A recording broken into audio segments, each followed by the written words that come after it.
Now, one can't emphasize enough the importance of education in creating a progressive and prosperous society. A country is only as good as its human capital. And I'm glad that our topic today focuses not just on innovation in education, but the entire education ecosystem. Because innovation is just one aspect of education is unlikely to yield the desired results. The session today is divided into two parts. So we will first hear from Sri Pradeep P, Commissioner, Higher Education Department, followed by Sri Gopal Joshi, Executive Director, Karnataka State Higher Education Council. For the remaining 45 minutes, we will hear from a panel of experts. And as your moderator this evening, I will try to ensure that it is followed by a short discussion where we focus on key takeaways for all those attending the session virtually. In the interest of time, I will introduce the panelists just before the panel discussion. So let's get the session going. I would like to first invite Pradeep ji to deliver his address. Sir, you have about 6 minutes. Over to you, Pradeep ji. Very good evening to all. Thank you, Mr. Sridharan, and good evening to all the panelists. This subject, which is fueling Karnataka's education ecosystem through innovation, is a very interesting subject. As you all know, in the government educational institutions, the use of technology is not up to the mark, or it is not to the true potential of the use of technology. So in Karnataka, we felt, to be frank, last year we had been to the World Education Forum in London, and then we had been to University of Manchester. So the magnitude of use of technology in those universities was phenomenal. And the use of technology helps in the quality delivery of the content. So in Karnataka, we have been trying to bring in systemic changes in the field of education, that too specifically higher education institutions. So one of this is we started with the university and unified university and college management system, which is basically we have about 22 state universities, all in all about 51 universities, the state universities, deemed, and then private universities. So in these universities, they perform different functions, starting from admission, then classroom management, then examination, affiliation, and lots of finance, HR, and all those modules. All those functions are there. So we have been trying to bring all these functions into a single unified platform, which will bring in more transparency, accountability, and efficiency in administration of educational administration, basically. So that is one aspect of it. Second, during these COVID times, yesterday, day before yesterday, during the inaugural session of the Bangalore Tech Summit, the Honorable Prime Minister said that the adaptation of technology, which would have taken decades, has been done in months because of the COVID. So I fully agree with that, because in Karnataka, we have seen that too, as Commissioner of Collegiate and Technical Education, have seen the adoption of technology in education has been phenomenal. For example, our teachers, to start with very basic things like meeting our principals, we got about 430 government colleges and about 85 polytechnics and engineering colleges, put together nearly 500 government higher education institutions are there. Maybe to have a meeting with all these people, we used to not even in a full year, not even once we used to do some meetings, because it's a huge number. So now almost every week we do a meeting, much better coordination, and we'll come to know of their difficulties and we try to resolve that. So it started with that. Then during the COVID times, we were obligated and to start with online classes. So our teachers, nearly 10,000 of them, we did almost, including if we include the university teachers, there is more than 15,000 teachers are there. All these teachers, they belong to different age groups. The professors may be more than 50, 40 to 50, and even some younger generation people. So all these teachers, they started with taking online classes, and even the platforms like Cisco WebEx or Zoom or Google Classroom, they were very new to them. So they started using these things, and more than 70,000 online classes were conducted. Then we started using YouTube. To the panel and to the participants, they may feel that YouTube and online classes, they are very basic, but even these basic things were not being used in the field of education. So we started with the YouTube. We started a YouTube channel called Gyananidhi, wherein more than 12,000 videos were uploaded, because we got university-wise syllabus. Then university-wise playlists were created. So then we had problems like nearly the online classes were reaching only about 60% of students, 60 to 65. Remaining didn't have access to network or didn't have access to device. So all these were very basic issues, but they were hindering the online classes.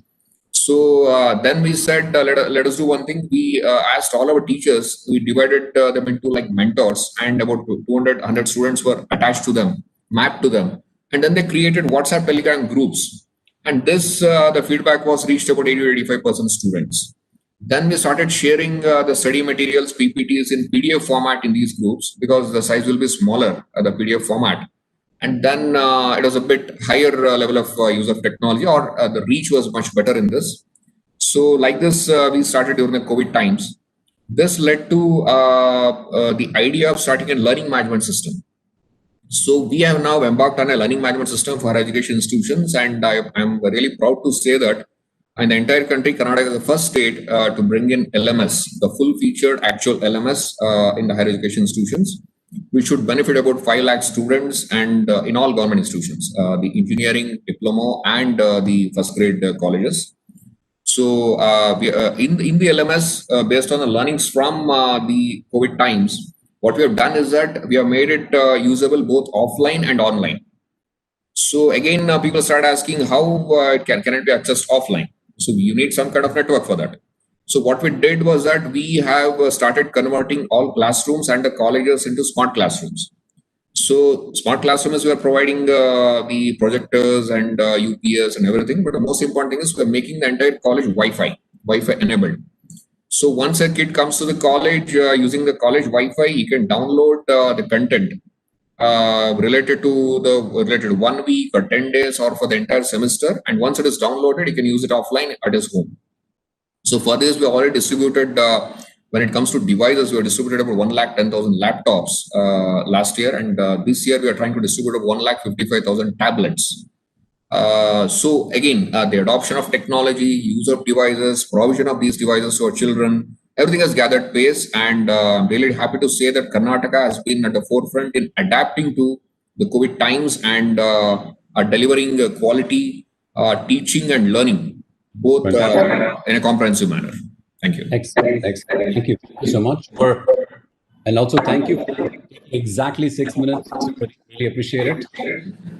So Thanks. with that, invite Krishna Joshi to say, make his points on what his department has been doing during the pandemic and also off pandemic. What are the innovations that they are looking at? Mr. Joshi, over to you. Thank you, organizers, for giving me this opportunity. Commissioner of Collegiate Education, Shri Pradeep, Mr. Sridharan, moderator of the panel, distinguished panelists, and the audience, a very good afternoon to all of you. Education needs a learning ecosystem to empower the Gen Z learners to become successful in the world that is described as VUCA world. It is said that 2/3 of the problems that our next generation will face are not even born. According to Future of Jobs report from World Economic Forum, jobs are at risk of automation, new forms of work are emerging, labor markets are polarizing, and inequality is rising. My personal observation of the same report positions our existing curriculum for the quadrant of top 10 declining jobs. Top 10 emerging jobs remain fashionable terms in academia.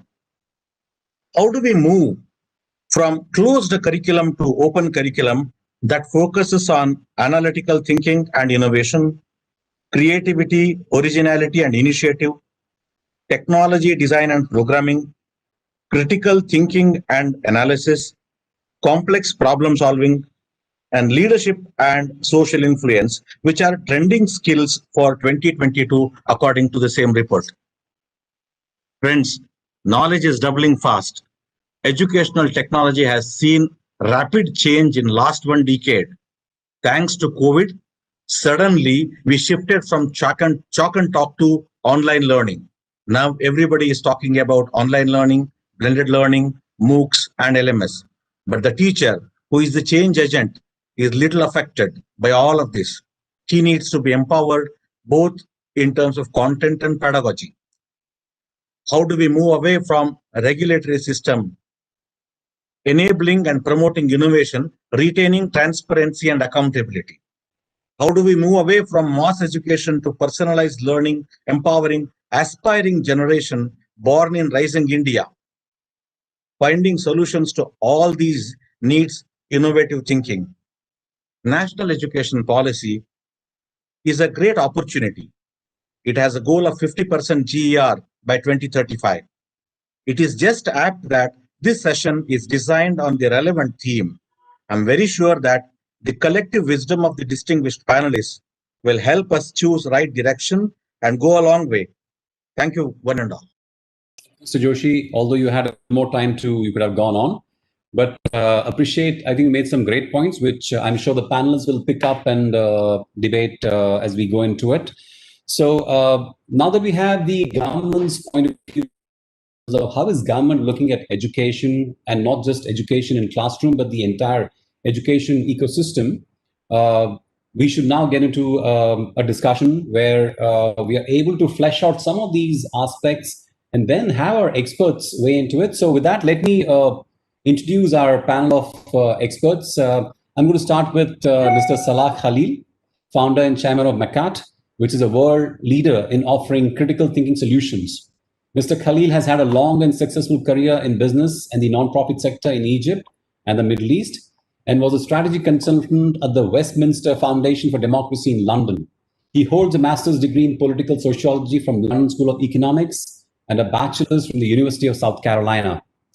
Dr. Kari Siddappa is Vice Chancellor of the Visvesvaraya Technological University. Prior to this, Dr. Kari Siddappa held positions including Principal of Government College Hassan and Head of Department, Vice President Dean, Academic Affairs, Malnad College of Engineering. From IIT Roorkee in 1994, and is a member of professional bodies like Fellow Institution of Engineers and life member of the Indian Society for Technical Education. He is also on the governing councils of various organizations like Karnataka Examination Authority and the Department of IT, BT, and ST. Sri Arvind Bali is the CEO of Telecom Sector Skill Council. He's an accomplished business leader with more than 35 years experience in, believe it or not, 50 different countries. He has worked across Asia, US, and Europe, handling business development, value creation, and introduction of new products and leveraging global supply chain. We also have Rustam Kerawala, chairman of Ampersand Group, which he founded in 2004 to make quality education affordable to all. He's a strong advocate of EdTech. He has more than 3 decades of experience in the education sector and has received prestigious awards like Edupreneur Award by World Education Summit 2017 for outstanding contribution to education by the HRD Congress. Last but definitely not the least, we have Dr. Amit Kapoor, chairman of the Institute for Competitiveness. He's also the president and CEO of India Council on Competitiveness. He's also the editor-in-chief of Thinkers. He's an advisor to Thinkers 50 and the Network. He's also an affiliate faculty of the Institute of Strategy and Competitiveness at the Harvard Business School and an instructor with Harvard Business Publishing in the area of strategy, competitiveness, and business models. Each speaker today will have 6 minutes to share their views, after which I will attempt a short discussion to give our virtual participants some points to take away with them. So, Mr. Khalil, let me start with you. Critical thinking is obviously an essential skill for students and teachers to thrive in a fast-changing world. Could you speak on how critical thinking fosters innovation and how it can be used in education for innovation? And finally, what would you suggest should do to foster critical thinking in education? You have 6 minutes, Mr. Khalil. Thank you very much. Pleasant evening to everyone, and thank you very much for the introduction. Engaging productively in the generation, evaluation, and improvement of innovative ideas and impactful expressions of imagination requires the capacity to engage in critical thinking. The origin of great ideas or great innovations lies in our efforts to exploit the space of what is known and explore the space of what is unknown to come up with new understanding of what is possible. The process of innovation is essentially a scientific investigation of sorts, where one discovery leads to another, sometimes producing incremental results, while other times creating in knowledge and insights. So essentially, what drives this process of innovation and what we need to exploit, or what we need to explore, is essentially what the process of innovation is all about. You really need a guiding system that drives you in this dual process of exploration and exploitation. And that system needs to be a well-structured conceptual map. This is when critical thinking becomes a vital part of this process, the process of fostering innovation. Critical thinking, defined as we have in MACAT, which is a company I founded in the United Kingdom, is defined as the component skills of problem solving, analysis, creative thinking, interpretation, evaluation, and reasoning. Taken together, we have spent more than a decade in research and development, together with the University of Cambridge and with the London School of Economics and Politics most recently, to develop a complete framework to help everyone develop their critical thinking skills and dispositions. The three outputs of this process is this model definition of critical thinking, number one. Number two, it's a critical thinking framework, which not only defines the skills that are required to allow critical thinking to develop, but also the sub-skills that underpin each of the main skills that develop critical thinking. Finally, there is a sort of system of test, teach, and track that helps this process move forward. I will now answer the last two questions on our experience in Egypt. MACAT has had a recent experience in Egypt, and it is relevant to our work at Karnataka simply because Egypt has a population of 100 million. Here you have a population of 65 million. The number of students are in 8.5 or 10 million. It's similar in Egypt. And also the number of tertiary institutions are also equivalent. And the types of these institutions are also the same in terms of government, private aided, and private unaided. Plus, it's a dual language system, which is exactly like yours, Canada English. Ours is Arabic and English as well. But what's most relevant, I think, is the challenges faced, including huge digital divide, tech infrastructure gap, access to connectivity and devices, population resources, etc. There's plenty of challenges, but they all coincide to the same point of expenditure per student. I think in Egypt, it's about $450 per student, when in OECD countries, it's more like $15,000. So there is, every dollar spent needs to count, and needs to count towards building future-facing skills that can help these students discover their abilities, explore what is possible for them, and also have a bigger chance in employability. So in general, the process in Egypt was 3 stages. We basically use our assessment tool to as an entry into universities in Egypt, and we've done an assessment in excess of 50,000 students in one day. We've taken that and moved in a number of pilots and introduced the assessment on a national basis. We're also helping the government of Egypt create an academy for training teachers and certifying them in critical thinking, primarily to deal with the major global crisis in talent and skills that the world will face in 2030. In short, I think critical thinking fosters innovation. It helps nurture education and moves it forward. It's a very important skill. It's a future-facing skill, and you need to invest every penny or every pound that you're investing in education, especially in countries like Egypt or your state, needs to spend every dollar has to count. And I think critical thinking needs to take the priority and needs to get looked after properly. My recommendations is essentially use education. If education is a priority, critical thinking should be a main priority, especially if the intention is to foster innovation across all the education system. Thank you. Thank you. Thank you, Mr. Khalil. You made some really interesting points in your discussion. With that, let me invite Dr. Karisiddappa to make his points because he has led an institution which has focused on doing things differently. So I'm looking forward to hearing from him. How has he done it differently? Specifically, Dr. Karisiddappa, you said that your vision is to transform the university into a research consultancy and a knowledge-centric university. So how exactly are you doing this? And what can other institutional, educational institutions in Karnataka learn from your experience to fuel innovation? You have 6 minutes, sir. Thank you, Sridharan. Good evening to all the panelists and the participants. The Commissioner of Collegiate Education and Technical Education, Sri Pradeep Prabhakar, my colleague from Department of Higher Education, Professor Gopal Krishna Joshi, and other esteemed panelists. Yeah, I represent Visvesvaraya Technological University in Karnataka, which is one of the largest technological universities in India.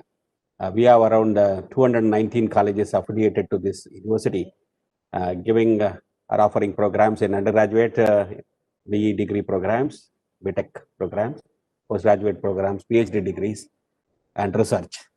I extremely thankful to the organizers, BTS 2020, for giving me an opportunity to speak on this occasion and to represent the prestigious university, which is named after Sir M. Visvesvaraya, Bharata Ratna Sir M. Visvesvaraya, a pioneering character in engineering field, especially in the civil engineering. As Sridharan was talking about, we have made certain very concrete steps in this university over a period of past 4 years. We have put certain things in place, like we started with reforms in redesigning the engineering curriculum, which is relevant. Industry relevance is put in the engineering education, and we have tried to make our programs relevant. Stay relevant is the mantra of VTU. And we have made policies in place. We have made curriculum revised. We have research policy made. We have made IPR policy of the university. We have made consultancy policy, and all those things are put in place. And as rightly pointed out by the first speaker, this innovation is through education, is through thinking. And engineering education is one which always offers critical thinking, innovation from the day they join engineering education. And they become learners throughout their career through various aspects of learning. So in this direction, VTU has completely revamped our curriculum so that it is industry based and it is innovative in nature. And addition, it also gives a skill set to our students because once they join engineering, they may need of some additional domain knowledge. So that is offered through additional 18 credits. We call it as BE honors. So if they are able to do that, yes, they are out of the portals of VTU with more than one domain knowledge, which is very relevant, which is required for the present system. And we started establishing newer centers of excellence, like aerospace and defense, smart manufacturing, robotics, visualization of engineering, computer-aided engineering, digital farming, then geospatial engineering center, etc. All these centers with the required resources and experts, they are ready to take up the research and innovation. And our policy is to create a research mind in the engineering graduates. Research, in my opinion, it does not mean to get a PhD degree or become a vice chancellor like me, like that. Research should start from first semester in engineering. Whatever projects they do, whatever seminar they deliver, whatever problems they solve, they must think differently. They must act differently so that there is a critical thinking in their mind and there is some innovation in them which will lead to solve the problems of common man, problems of society.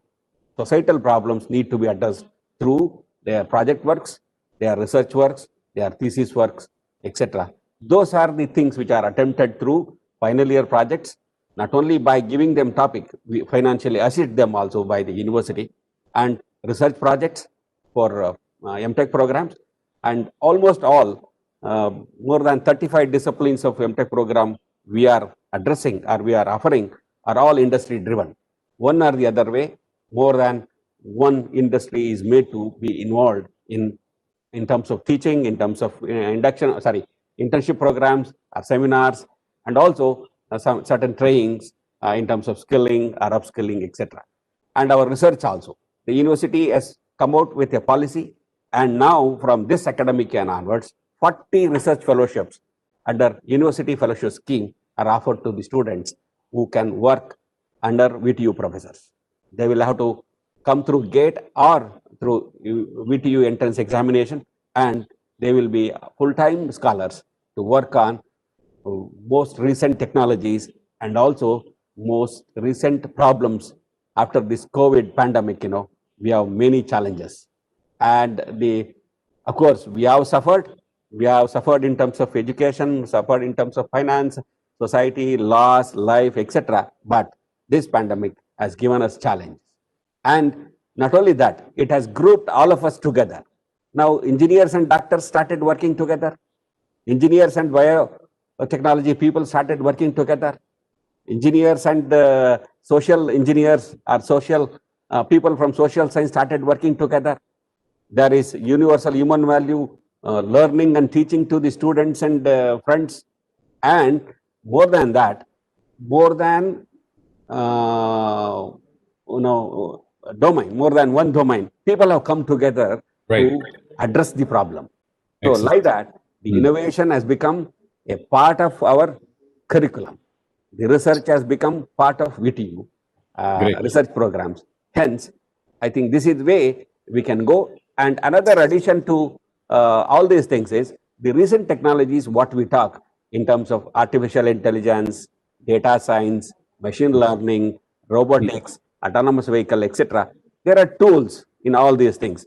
All these tools must be a part of our curriculum, not only in engineering. It should be MBBS or in medicine or in arts or commerce. There must be new technologies involved so that innovation is part of education, and innovation leads to human comforts and solution to the problems faced by the society. Thank you very much. Thank you, Dr. Karasidappa. I hope your innovation culture rubs on to other educational institutions in Karnataka. Mr. Rusum Kerawala, to understand, obviously, the renewed focus on STEM, which, to those who don't know what STEM is, basically science, technology, engineering, and mathematics in education. But how can STEM indirectly benefit the higher education ecosystem? I'm going to ask Mr. Rusum Kerawala to tell us about it, and how Karnataka can emphasize STEM and create this whole culture of critical thinking and innovation. So over to you, Mr. Kerawala. Okay, good evening, everybody. So I think, in my understanding, one of the most important things about higher and technical education would be the foundation and the knowledge with which the students enter, the students that are entering higher education. The STEM subjects definitely contribute towards the critical thinking. I think a lot has been spoken about that particular subject. But I think not enough is being done probably in the curriculum, in the way that the examinations are there, in the primary and secondary education, which creates the base for higher and technical education. So in my perspective, I think the beginning if one needs to make higher education more successful, more relevant, I think one needs to start far earlier and have a look at what the intake is, and how they can improve the intake itself. And I think very significant example over here would be, you've got the IITs and the IIMs that are great universities and massive institutes and world-renowned institutes creating the best of the people all over the world. And one of the important reasons in it is that the entry barrier and the people that are taking admission in these sort of institutes. The quality of these people itself at the entry stage, I think, is one of the major contributors of the output over there. So I think in general, if we were to follow that same principle, and if we were to work towards, so when you ask specifically about the STEM subjects which contribute significantly towards critical thinking, I think a lot more focus at the entry point would help and go a long way, sir. No, so specific to that, I think that's all that I would have to say. Okay. And if there's time, then I would like to add to one more factor, which is extremely close to my heart as far as the thought process is concerned. And that is that the stage where India is as far as education and higher and technical education is concerned, and the distance that we have to travel, I think it may not be possible without involving private participation. Today, I feel that we have some misplaced priorities, right from the confusion of not-for-profit and being charitable institutes to. So I think if there is clarity that the objective and focus, come what may, is that people need to be educated, people need to get the skills to earn and for society to evolve. I think if one focuses just on that objective, irrespective of how that happens, I think that could go a long way. So that's a point I would like to stress, because especially in today's day and age, where there is a very thin line separating the digital world and the physical institutes. Absolutely. It's very difficult to control and talk about, for-profit and not-for-profit, and it becomes an unfair playing field where you have people who've invested and set up institutes and massive institutes, and they are, controlled and kept down, whereas you have the entire online space. So there are all these contradictions. So I think one would have to, think about these things and get the priorities sorted out. Today, I feel that there is a lot of confusion in the priority. And there is a situation which, in my understanding, is nothing short of an emergency. With such a large population requiring so much education, that distance can only be traveled, if you go the PPP route. That's it, sir. Right. Thank you. So I'm going to try. So, Mr. Bali, I'm not sure if you heard me the first time, so I'm going to repeat my question, which is that how do we move the whole concept of innovation to transform sector-based skilling of India's youth? Right. Yeah. So the basic thing, in India, what is required is, when I started, I did my engineering from a premium institute. I did MBA from a good institute. And, when I started traveling abroad, the two very basic things which I found was quite different in India as compared to the rest of the, or at least developed countries, was one, when we were studying something, we were not even fully sure or clear, if we are reading some theorem or we are doing something, what is its practical use? And second part which I found was that, there was no industry academia connect. Like there was a very, very big gap between the two. And in the process, what was happening that industry was not able to get the best people and people were not able to get the best exposure. Whereas all these companies abroad, all their people who have reached some positions, they had joined the company as an intern. And if they were found good, they were absorbed in the whole thing. So I think that is what is required, and that is no end to it. And I think we have to use more and more innovation so that this connection becomes better and people start using this much better. I go to colleges, universities, I interact with students. That is like my personal hobby these days. But I'm finding that though, like kids are smarter, they are studying so much, but they are missing on very basic information, knowledge, things like that. And they need to actually be educated in such a way that, when it comes to practical working, they are actually, and that is what we are now calling skill. So I think instead of just educating them, it is better to provide them the skill. Now, the good thing what has happened is that now with all this online learning, actually a lot of information is available to youth. Earlier they were dependent on like good college, good university, good teacher and all that. Today, like this knowledge and information is available to practically all the people everywhere, right? The beauty is that earlier only the students who were studying in good colleges or who were in metro cities, they had the best exposure because they were getting the best teachers and best this thing. Today, a person who has got an internet connectivity, and even if he's sitting in a tier 3 or tier 4 town, he gets the real international. Whatsoever he wants to read, study, he can actually read that. So that is a big thing has happened. So I'm from a telecom IT background. So I think that the biggest change or biggest innovation which has come is this e-learning. And in pandemic time, I think if two industries which has grown the most has been e-commerce and also e-learning. These are the two areas which has grown the most, and more technology is being done. Now, as far as my organization is concerned, Telecom Sector Skill Council, we are the leading skilling council, and like we always bring a lot of innovation and learning. We'll do a lot of new things. So what we are doing, we are adopting a lot of immersed learning in our skilling.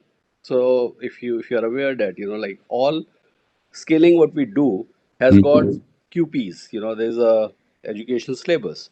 Earlier, it was like a book or written syllabus which people have to read, and then they have to get some assessment done, and accordingly, we were certifying that. So, what we have started doing now, because I believe that more than the reading books, it is much better to do audio visual. Like if you're able to see a nice video, I think you understand the concept much better. So, all our QPs, we are now linking it with video. People are able to see that. Yes. Another thing which I'm adding is in a big way that we are going to use AR, VR in a big way for our education. Earlier, I think you all can visualize, like supposing if somebody has to be shown how a handset manufacturing factory works, now it is not possible to take everybody to that factory and give them a tour around. But with immersed learning with a AR VR device, like you can practically take them on the plant tour. They can see how the work is happening. Now, if you want to give them a specific training, how SMT machine works and how defects are taken out, all that people can learn by taking such 360-degree videos and programs. Like we have tower technicians, like people cannot climb this 40-meter tower to actually do the learning. But with this AR VR devices, they can actually get a feeling that they are actually on a tower and they are actually getting that feel and fear and all that thing, which is required. So as a organization, we are doing a lot of work which is around actually using technology for our best. And that technology is not only limiting to the learning, it is also on assessment. We are using a lot of technology, and we are trying to become a big leveler of, you can say, knowledge and information. The metros and tier 2, tier 3, tier 4 towns, I think over a period, will have almost the similar kind of education. Now, Okay, as great. far as organization is concerned, we are also bringing industry and academia closer. We have got verticals which are working on that. We have got more than 600 universities which are connected with us, and we are actually doing a lot of drone technology programs or cyber security programs and all those things we are telling. And whatsoever is internationally relevant, we are trying to teach them. Excellent. Karnataka itself, we are going to set up a very large center Yeah. of excellence in one of the university with a collaboration with a operator company, and this will be on 5G technology. As you may be aware, that country is talking about developing 5G technology in India. So all this will be done, and there'll be a center of excellence in Karnataka, in Bangalore, and Good. learning. Dr. Amit Kapoor to get his views on talent and technology, which obviously are two very important factors for developing the innovation ecosystem in any country. So let me start by asking Dr. Kapoor, how do you first of all assess the state of the ecosystem, the innovation ecosystem in the country, and what are some international experiences that or success stories that we can learn from as Karnataka as a country? Dr. Kapoor. Yeah. Thank you, Sridharan. So diving directly into the conversation, there were some very important points that were made in the beginning, but just building up from those set of points. If you really look at the R&D situation in India, we should start with the kind of investments that happen in India. We invest close to just about 0.9% of our GDP on R&D. And if you really talk about Israel, which is one of the most innovative countries, it invests close to about 4.1 to 4.2% of its GDP. So there is a huge lacuna in terms of like how the GDP investments are actually happening for the country. The second thing is in terms of the number of researchers that we actually have within the country. And when you are really talking about talent and technology within educational institutions, there is a severe gap that actually exists in the country. Today in India, we are close to about 200 researchers per million. And whereas if you really talk about Israel, it is close to about 8,000 researchers per million. So that's a huge difference in terms of like what is happening with the best and things. In fact, if you talk about a country like Sweden, it is close to about 6,500 to 7,000. Germany is close to about 4,500 researchers per million. And that's where the thing is. And the world average is close to about 1,500. Mm-hmm. So if you really look at it, we have a huge gap that actually exists. But having said that, I think what is happening is that we see a very interesting divergence within the country itself. There are states which do exceedingly well on innovation. If you really look at states like Karnataka, Tamil Nadu, Maharashtra, they do, and Delhi as a city state, these are the states which do exceedingly well on innovation. And of course, how are they driven towards that exercise? Or how is it that they're actually driving their innovation capacity? It is driven through availability of nationally ranked institutions or universities that actually exist. But once I say that, if we really understand that this is the landscape, the question here arises is that what India needs to do, what is it that we need to do further?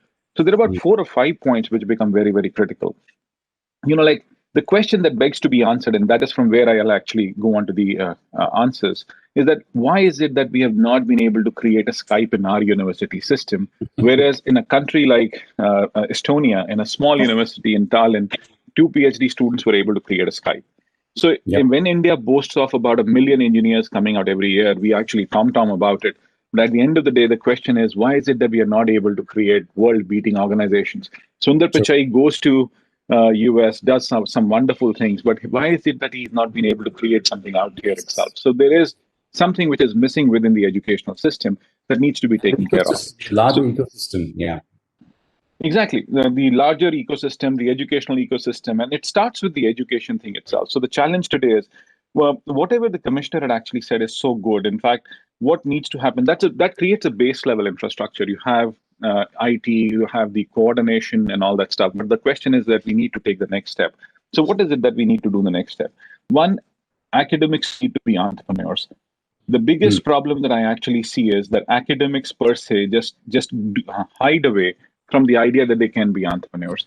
I think this whole thinking that, we are not there to make money is absolutely wrong. I think that's the biggest bunkum thinking in this world that we are talking about. We are not talking about a Gurukul system. We are saying when you talk about faculty, they need to contribute, they need to create enterprises. And the question is going to be, what is the business model that they're able to create? So every academic should actually get evaluated on the aspect that can I actually create a business model around my area of expertise or not? If I'm not able to do it, that means there is going to be an issue in terms of what is going to happen next. When you talk about technology, talent, and tolerance, so that is what we have to talk about. So professors will have to really pick up the stead and say that, we are going to be transforming. The question here is that universities and professors are the last one to change. True. I, being a professor myself, the problem is that professors are so what I call Tertullian in nature. that they will actually just be very, very slow to move or whatever. So that elephantine movement is just crazy. And the next thing that we have to do is that when you talk about talent and technology and tolerance, the question is that we need to question every damn thing in the world. If we want to change something, it is going to be driven through questioning everything. Question the very status quo that we are actually talking about. Question everything that has ever been written. Question everything that has been said. Whether it is your what I call text on philosophy, text on religion, text on science. Question everything that has ever been said, because the world moves ahead when we question the status quo. That is when the world changes. In fact, if you really look at the last 500 years, whenever we have questioned the status quo, whenever we have questioned anything that was happening, that's when things changed. Right. The next thing that you have to really talk about is change everything in terms of like how things are managed. Disrupt the delivery mechanism, disrupt the way we evaluate, disrupt the way we teach. Today, when we actually talk about disruption in education, we talk about engineers, we talk about science, but the question is, how is it that we actually create the ability of critical thinking in the minds of people? True. This is where we have to bring the whole aspect of philosophy, literature, art coming into the curriculum. Today, when you talk about universities like Stanford, like I teach there at Stanford, and then I've had the great opportunity of teaching at some of the great business schools across the world or universities across the world. But what drives that difference is in terms of that we are able to bring in cross-cultural ideas or different sets of milieu together to really bring up the whole change. So that is what needs to be taken care of. And we need to actually do away with the obsession of technology-oriented learning, because learning in the future is actually going to be beyond technology. Artificial intelligence is there, so it is going to be art, literature, philosophy, which is going to drive. The universities will have to change for the future. But having said that, the three things that are required to make this change are absolutely abundantly available in the country. Talent, nobody can question Indian talent. It is fairly superior talent, which has the wherewithal. We have the technological base, we have the tolerant view, but the question is going to be, how do we really bring it together and move forward? So some points to run on this. Thank you. Brilliant points, Dr. Kapoor. Really appreciate it. So we have just 2 minutes left. So I'm going to invite first Khalil to leave some parting thoughts for our participants, virtual participants. Khalil, you'll have 1 minute, and then I want Pradeep Prabhakar to basically give his point of view on, what is it that Karnataka can do going ahead in terms of innovation. So thank you very much. Well, it's been a very interesting conversation. I think on talent and innovation, I think it's very important to really look at the process that involves the creation of talent pools, and for example, acquisition, talent, leadership, and succession, and look at them with an eye to really move forward in trying to make a big difference and a big change in the way everyone thinks about innovation in education. I mean, the start of fostering innovation is actually to have a really good conversation about innovation in education, an open one, and one that is actually driven by critical thinking and by questioning everything, and looking at details of how to make this happen. Okay. I think just one last sort of parting thought is, what is the future of our graduates? What kind of future do we secure for them in our education systems? And we have to be really honest in answering this question, and whether or to what extent this future can be improved, which I completely believe it can, if critical thinking becomes an important part of their development. Thank you. Right. So, Mr. Pradeep, we've had some experts from the education field talking about a lot of good ideas. So, just some thoughts from you as a wrap up in terms of you see Karnataka going ahead in terms of encouraging innovation, education, and critical thinking. Yes, Sridharan. It was great hearing to all the panelists. I would say that I'm working at the foundation level. I'll not go too much into the big things of what can innovation do. What I'm saying is that I've already talked about the learning management system. Through this learning management system, we are trying to close the entire loop of teaching, learning, assessment, and a proper assessment, and the corrective measures, and again teaching. So I would like to delve a bit on the assessment methodologies. The present assessment methodologies are more inclined towards rote learning at the higher education level. So we are trying to, through the LMS and through better assessment methodologies, wherein the critical thinking, it will be more of application oriented, more of problem statements kind of a thing, case studies oriented. So that kind of assessment we are trying to bring in, which will lead to the better critical thinking, and in effect overall unlock the true potential of each teacher and the student. I think this should work as a foundation, build a foundation for the future innovative thinking or whatever innovations the younger generation can bring in. Thank you. That sounds promising, Mr. Prabhakar. So let's hope that children in Karnataka especially benefit from the new technology, new innovation, new thinking that's going to come in education. With that, I'd like to wrap up today's session and thank each and every one of the panelists who joined us, took time out to contribute to the discussion. It's a very important topic. So thank you very much.